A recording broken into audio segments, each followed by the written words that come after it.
With Duke. Hey, Duke, welcome to the program. What's on your mind? Hey, Lars. Good afternoon. I know you're a guy that likes to be prepared and plan ahead.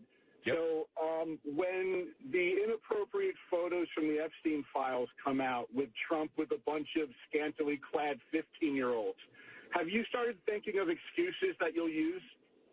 I don't think I'll need excuses because I think you're venturing away from the facts of the case.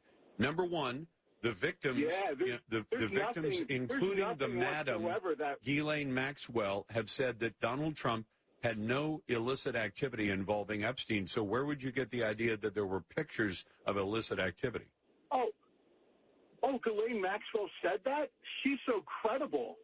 No, I'm not saying she alone is credible, but Duke, those two broke off their friendship, I believe it was 2008, just about the time that he was accused of the first criminal charges that he faced in Florida. You got to know the history of this. Those two were friends for about 15 years. Go ahead. Yeah, I have a bridge in Brooklyn I'm interested in selling. Might you be interested? I'm trying to answer you seriously, and all you're doing is being a jackass. So do you want to be a jackass, because I can be a jackass right back at you, or do you want me to take you seriously? You have your choice. Pick one. Your answers are so friggin' No, what I'm suggesting to you, Duke, is that the two of them were friends for a period of time, and then they weren't. They competed in trying to buy different properties, but there's no indication, and I've seen none, and I would ask you this question. See if you can tackle this one, Duke.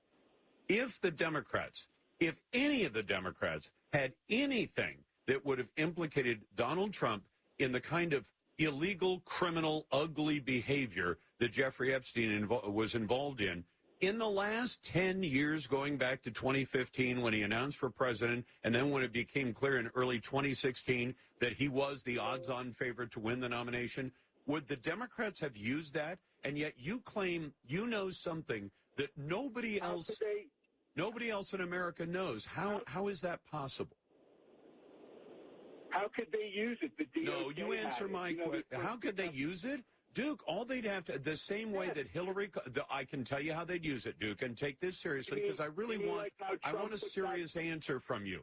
When Hillary Clinton didn't have any dirt she could use on Trump, she and the Democrat Party used Perkins Coie, the law firm, to hire Fusion GPS, who then hired the British Secret Service, former secret agent Christopher Steele, who went out and made up a whole packet full of false information. They shopped it around the media, and all the reporters who looked at it said, I'm not touching that with a 10-foot pole, until finally the FBI and other members of the Democrat Party managed to get it included in the presidential daily briefing, so that gave it a little teeny bit of legitimacy. We have since found out that the entire Steele dossier was fake. So if you ask me how would they use negative information on Donald Trump, you have the blueprint right there in the Steele dossier, what we know that Hillary Clinton did in creating it, and how it was used against Trump, and then how it was eventually completely and 100% disproved by the likes of Robert Mueller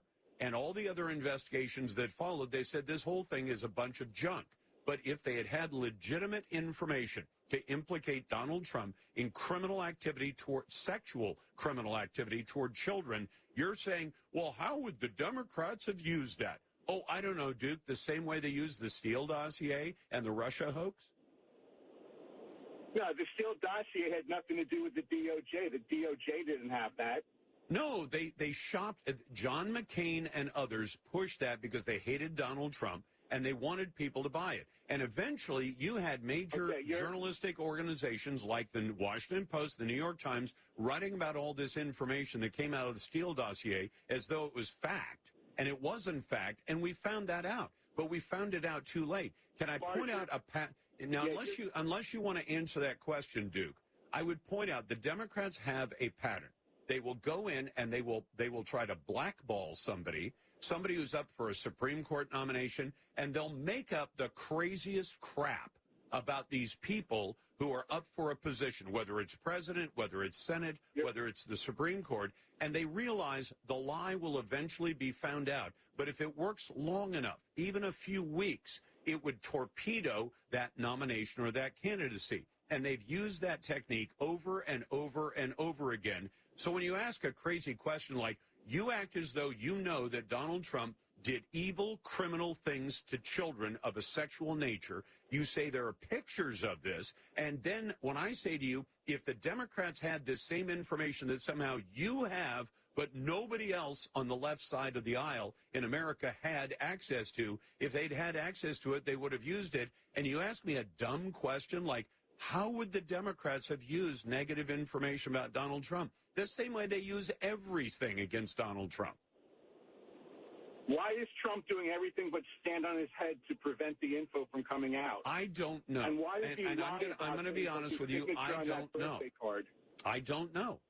Okay. I honestly don't know. Do you remember when he signed the birthday card where pubic hair goes? That was pretty cool, right?